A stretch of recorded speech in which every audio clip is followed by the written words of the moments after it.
Hi everyone, welcome to jamalsTUBE. Today's video I wanted to go over the basic principles and understanding of what is an aquascape. What is aquascape?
This video is for beginners or people who are new to the hobby. Perhaps you've thought about getting fishes, perhaps you are in the fish shop and you're back home right now watching videos trying to understand for whatever reason above mentioned.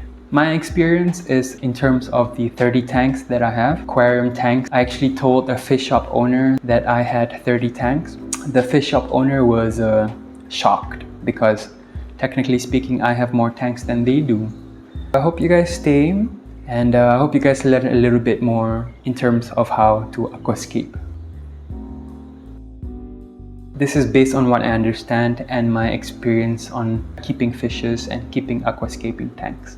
But this is just my take on it, and hopefully I don't offend anybody. I hope this video helps you understand that no matter whichever type of tank you choose to go for, there's only one thing you need to understand.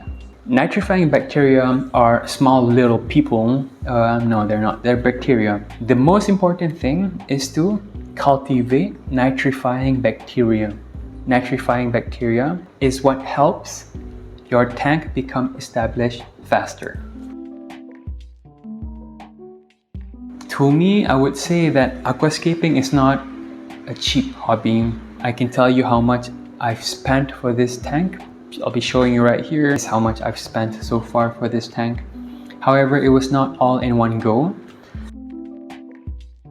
You have to follow stages. The first stage is to get the tank. Get the tank filled up with water, get beneficial bacteria to start inside. If you're curious about beneficial bacteria or nitrifying bacteria, you can click on this link up here and I'll be sharing to you more in terms of what helps your plants, your tanks and your fishes all be in a healthy ecosystem.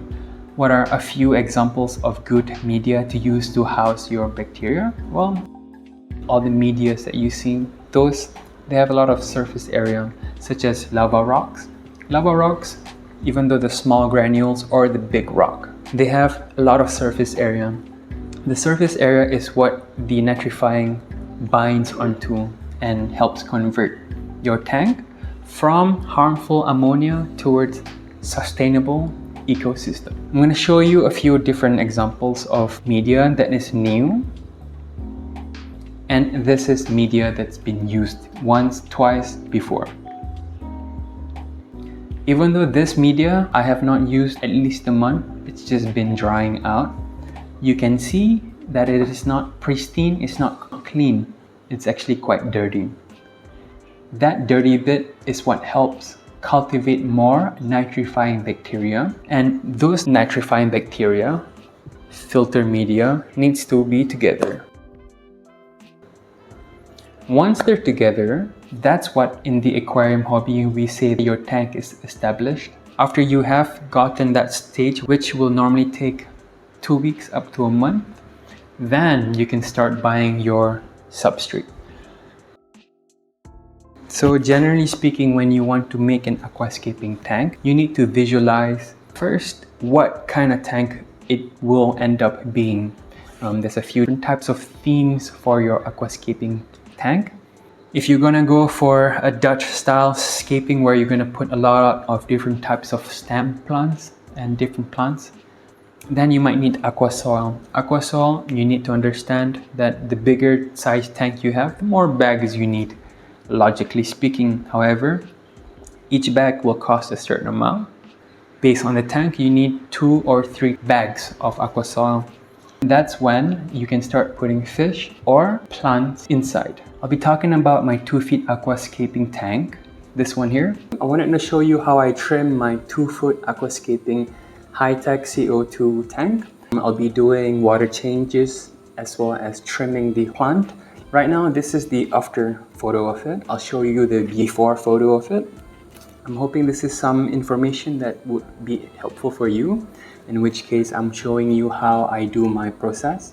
If you're interested in more content like this, don't forget to like this video, subscribe to my channel, and comment down below if you have any questions. Quick information, this tank is a crystal clear tank. As you can see the glow coming from it. I house 6 cherry red shrimps as well as a few guppies. 5 guppies, 1 did not make it. If you want to know more, just let me know in the comment section below. I'll be talking about my 2 feet aquascaping tank, all the plants that I have in it, in terms of the maintenance that I go, the trimming for my plants, the types of plants that I have, whether they need high fertilization or whether they are plants that need high lights. Aquasoil used as well as a few other bits of it. In regards of requiring CO2, such as the Monte Carlo or the Rotala, the red, and also a few tips on how to take care of them. I'm going to be showing you how I trim for my tank. You'll be needing a few tools such as these aquatic scissors and tweezers. Just important tips for you to get red plants. Red plants really love their CO2. It's a bit difficult to have red without CO2. Plants that I chose for these were cheaper to find because they grow quite vibrant. Whenever you guys do trimming, which I highly encourage, all the trimmings that you do, my suggestion is the tip of the trimming of the stem plant, take that and plant that inside. The rest of the stem, you can just throw it away. And the other thing that you can do, if you so much stem plants, you can just clump them together like what I've been doing and just stick them at the back section of your tank so that it'll look more fuller and more red and vibrant. There's a few different types of CO2 delivery systems. I will show you my CO2 system as well. I diffuse the CO2 into the water. As a result, from excessive CO2, you can see that the plants start sweating.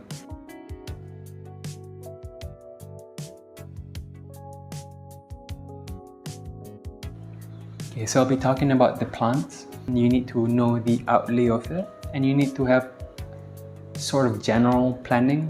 My planning was not the best, but as you can see, this and this, I had the outlay of how I wanted the tank to eventually end up being. It's quite close resemblance to what I first visualized. But yeah, so that's a little bit basics of how to maintain your tank and your plants so that it looks vibrant, luscious, and beautiful. And one thing I want to say, all tanks have some sort of algae in them. You can keep dosing medicine inside. If you have fishes inside, then you might have to consider their health as well. If it's just the plant tank, then you're okay with it. But yeah, so you need to consider whether the tank you want to have inhabitants inside, whether they swim like fishes or just plants.